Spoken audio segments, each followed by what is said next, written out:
Bem-vindos a mais um vídeo aqui do nosso canal e eu gostaria de pedir a você que ainda não é inscrito que se inscreva e ative o sino de notificações para que você seja avisado quando tiver um vídeo novo aqui no nosso canal. E gostaria de pedir também que você compartilhe nas suas redes sociais, com as pessoas que você conhece, para que você contribua em levar a palavra de Deus para todas as pessoas onde quer que elas estejam. Hoje eu vou trazer para vocês uma reflexão a respeito de duas famílias que são mencionadas no Antigo Testamento e que, não por acaso, na família dessas duas histórias que nós vamos aqui relatar, existia ali o ofício do sacerdote. Existiam ali entre aquela família membros que Deus separou para a profissão, digamos assim, de sacerdócio. Então vamos começar falando a respeito da família do Arão. Arão, o irmão de Moisés. Arão, ele tinha 4 filhos homens e 2 desses filhos, o Nadab e o Abiú, são os personagens principais que nós vamos falar a primeiro momento dessa primeira família, da família de Arão. Arão, ele era sumo sacerdote. Deus o colocou nessa posição e todos os seus filhos iriam servir também como sacerdotes, servindo a Deus dentro de tudo aquilo que Deus tinha estipulado. Então nós vamos ver lá no livro de Levítico, no capítulo 8, nós vamos ver a consagração de Arão e de seus filhos. E eu já deixo aqui para você como uma orientação para que você compreenda melhor a história, que você leia e peça sempre a Deus. Eu sempre digo que você peça a Deus que Ele te dê sabedoria para você interpretar a palavra dEle, para que você não apenas leia, mas para que você possa compreender. Lá no livro de Levítico, no capítulo 8,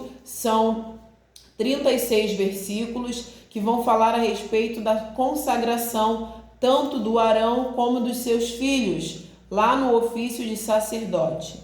E especificamente eu escolhi 3 versículos aqui que estão nesse capítulo que me chamaram mais atenção. O versículo 22 vai mostrar ali que um carneiro foi oferecido para a consagração, especificamente para a consagração deles.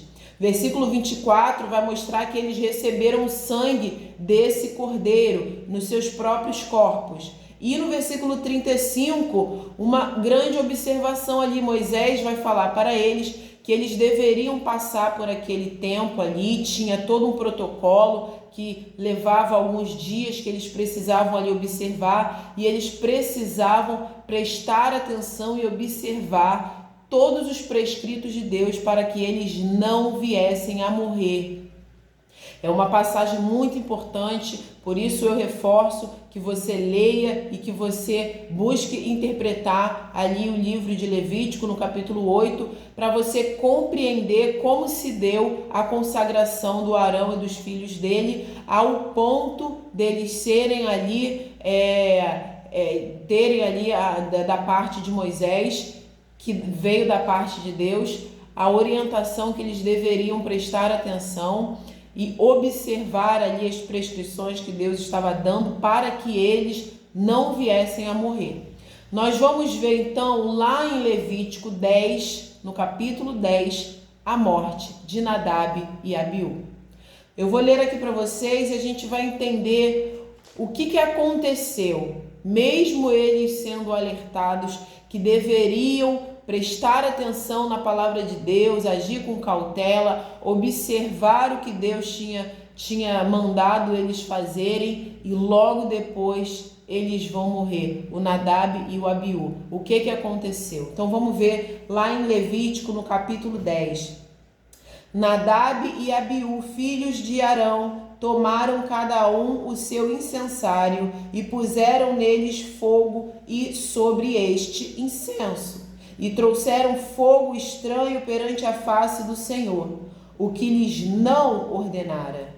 Então saiu fogo de diante do Senhor e os consumiu, e morreram perante o Senhor.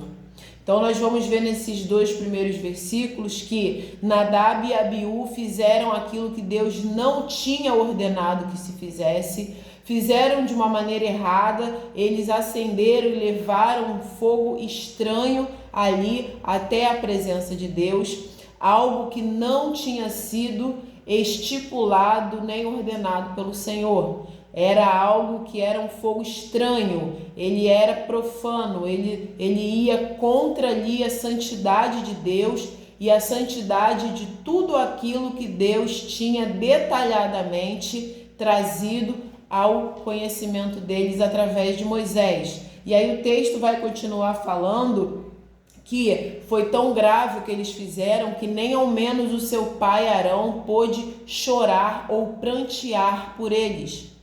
Ele não pôde demonstrar ali sofrimento pela morte dos filhos. E Deus ele vai trazer através de Moisés uma orientação para ele, para o Arão e para os outros filhos que ficaram vivos, o Eleazar e o Itamar. Lá no versículo 6 de Levítico 10 está escrito assim: não desgrenheis os cabelos, nem rasgueis as vossas vestes, para que não morrais, nem venha grande ira sobre toda a congregação. Mas vossos irmãos, toda a casa de Israel, lamentem o incêndio que o Senhor suscitou. Não saireis da porta da tenda da congregação, para que não morrais, porque está sobre vós o óleo da unção do Senhor. Então vocês vejam aqui que porque o fato deles, do Arão e dos filhos que ficaram vivos, do Itamar e do Eleazar, eles estavam ungidos, eles estavam com o óleo da unção de Deus, então eles deveriam continuar ali na congregação, na tenda, eles não poderiam sair ali para ali o restante do arraial, e eles também não poderiam fazer aquilo que era um costume no povo quando eles estavam em sofrimento, que era rasgar a sua roupa, bagunçar o seu cabelo. Tudo isso fazia parte de demonstrar um grande sofrimento, inclusive quando era um motivo de luto, como era nesse caso.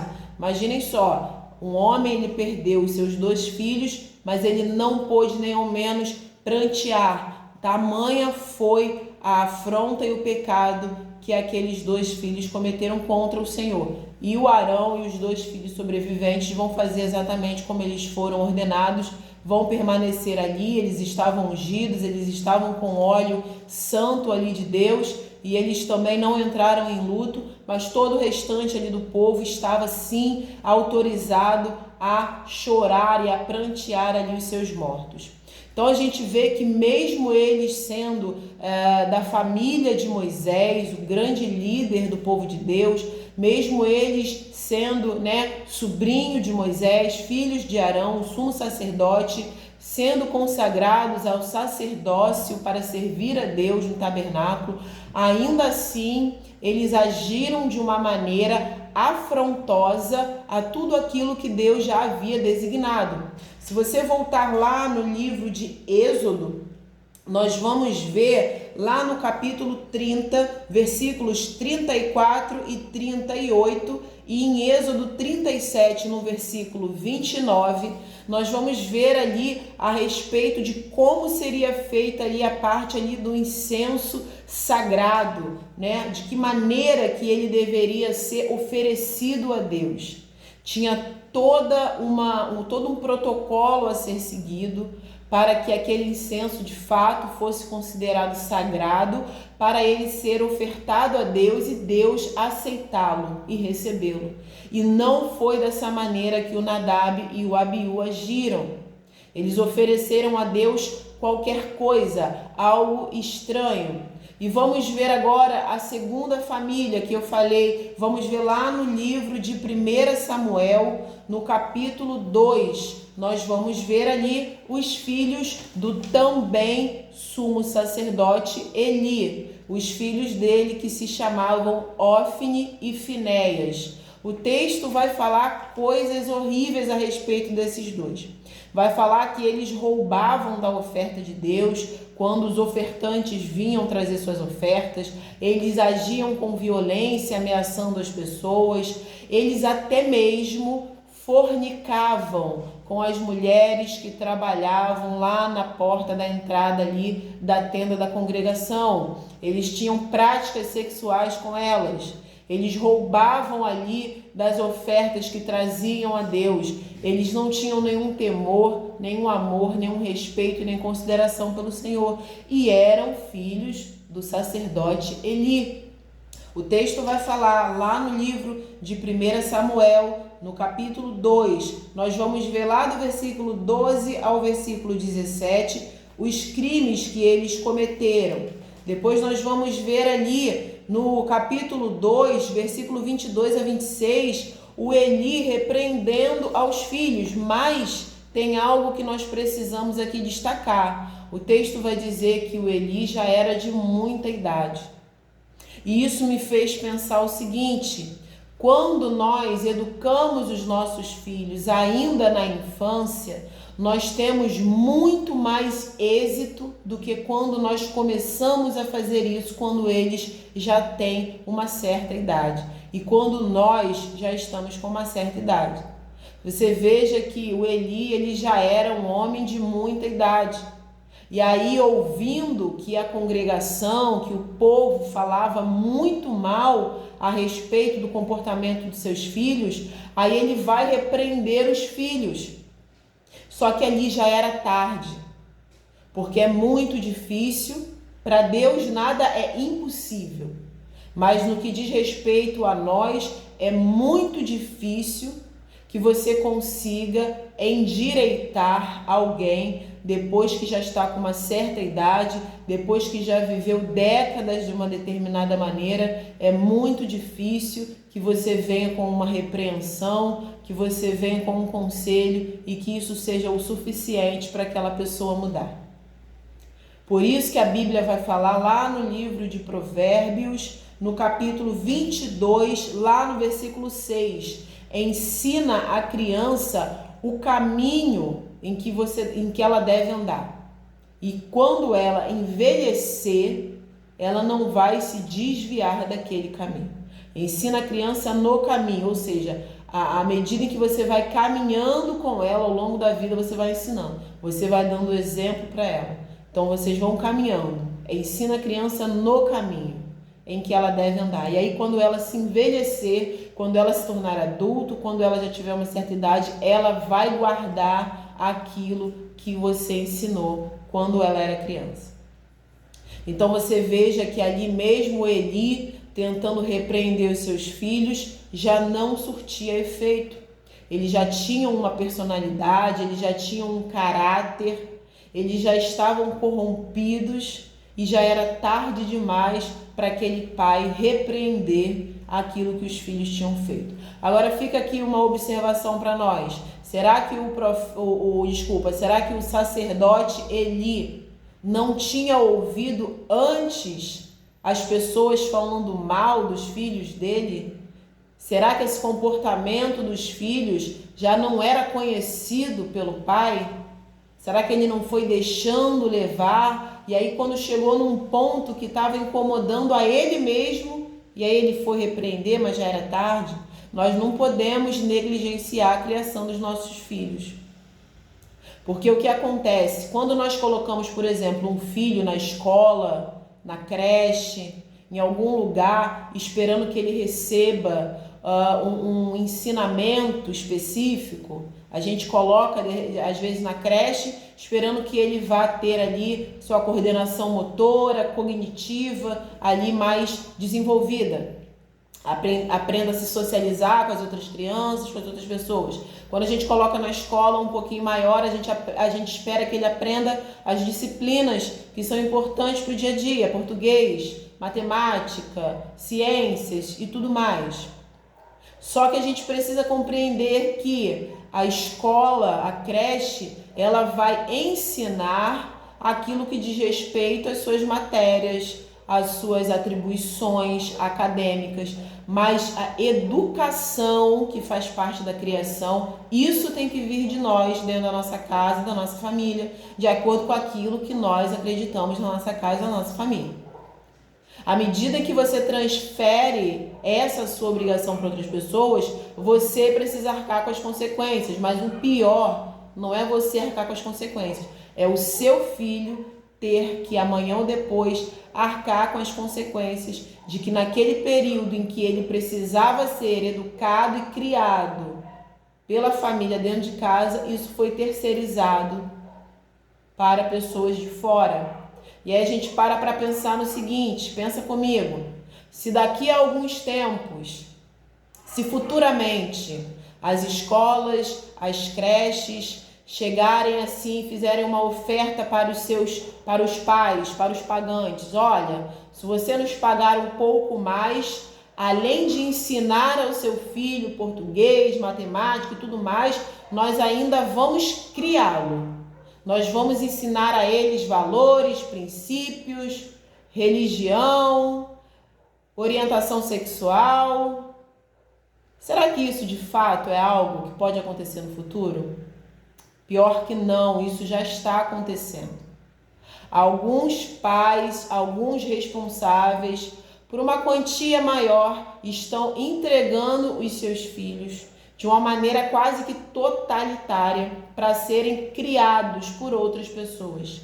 E quando não são criados em instituições, são criados através da internet.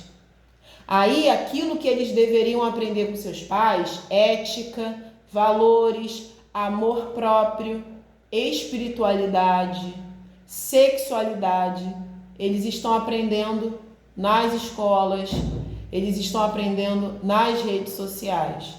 Então, esse exemplo que eu dei aqui, será que isso no futuro pode acontecer? Não, o futuro já é hoje, já está acontecendo.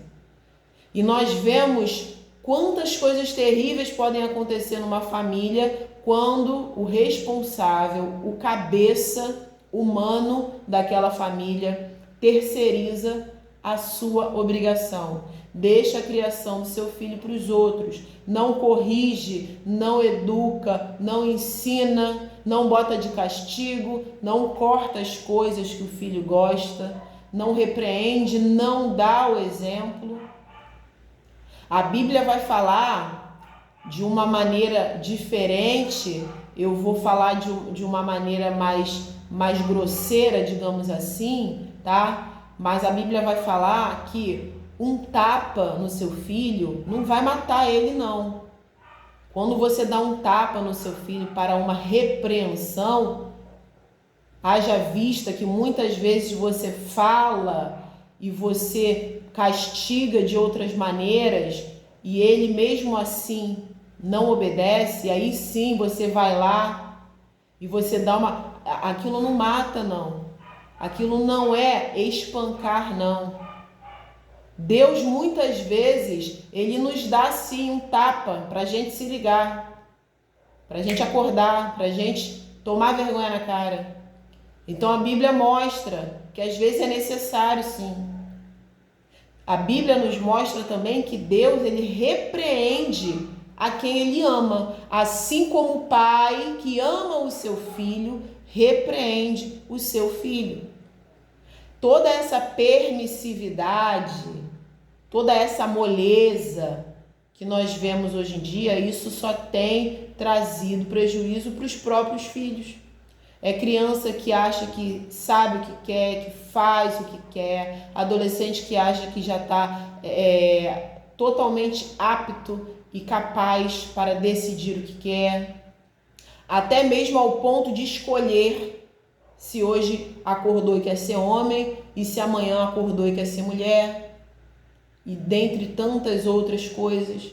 Então a gente vê como que é prejudicial para toda uma família quando a gente deixa para depois, quando a gente negligencia a criação de um filho, quando a gente não chama atenção, quando a gente observa que aquele filho está ficando cada vez mais respondão e a gente já não corta logo no começo. O que é mais fácil de você podar? Um galhozinho fininho que acabou de nascer ou um tronco grande, grosso, rígido?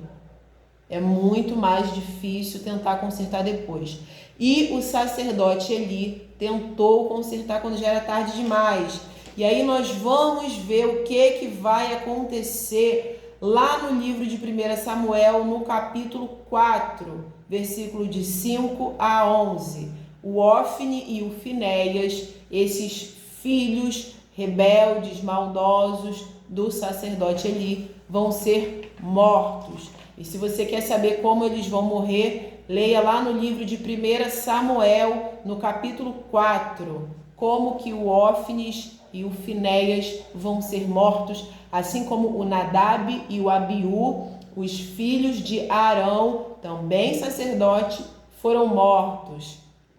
Algo que a gente precisa compreender aqui: independente se o seu filho, a sua família, você não são pessoas consagradas, separadas a Deus, como é o caso dessas famílias que nós vimos agora, ainda que vocês nem tenham nenhuma religião, ainda que vocês não tenham nenhum tipo de vínculo com espiritualidade, ainda assim, nós precisamos compreender que uma sociedade é constituída pela soma de várias famílias. Quando uma família leva algo de bom para a sociedade inteira ganha com isso. Mas quando uma família leva algo de ruim para uma sociedade, a sociedade inteira perde com isso. Então, que isso fique de reflexão para nós. Quem são os indivíduos que nós estamos inserindo na sociedade coletiva? Porque quando nós ensinamos os nossos filhos a maneira correta de se viver, nós estamos abençoando pessoas de determinadas localidades, independente de onde elas forem, nós estamos trazendo bênção para a nossa sociedade, nós estamos levando pessoas que têm valores, princípios, ética, pessoas que têm respeito pelos outros, pessoas que têm respeito por elas mesmas. Mas quando nós deixamos a criação dos nossos filhos para que outras pessoas venham criar da maneira que elas quiserem, aí nós depois não podemos reclamar: nossa, mas a sociedade que eu vivo é tão ruim. O bairro, a cidade, o estado, o país que eu vivo é tão ruim, é culpa dos políticos. Quem que eu, como mãe, como pai, como avó, como avô, quem que eu, como responsável por um jovem, estou colocando ali na sociedade? Aí depois eu reclamo que as coisas estão ruins? Será mesmo que essas pessoas que nós vemos assim como os filhos de Eli, será que eles são realmente fruto do meio? A gente ouve muito esse termo: ah, o fulano rouba, o fulano mata, o fulano faz isso, coitado, ele é fruto do meio, foi o meio que ele viveu. Será mesmo? Será que quem podia criar e dar uma orientação quando devia, quando ainda era tempo, não deu? Deixou que a escola ensinasse? Pois está aí. Nós estamos vendo o que acontece na sociedade que nós vivemos quando a gente não leva a sério a criação dos nossos filhos. A nossa casa, ela tem que ser uma fábrica de homens e mulheres tementes a Deus. Quando a gente abrir a porta da nossa casa para os nossos filhos saírem e ganharem a vida deles, nós temos que estar ali, colocando um selo e validando: olha, daqui da minha casa está saindo uma mulher de Deus, um homem de Deus, para ser bênção na nossa sociedade. Espero que essa palavra tenha chegado ao seu coração. Compartilhe nas suas redes sociais. Se Deus permitir, até um próximo vídeo. Que Deus te abençoe.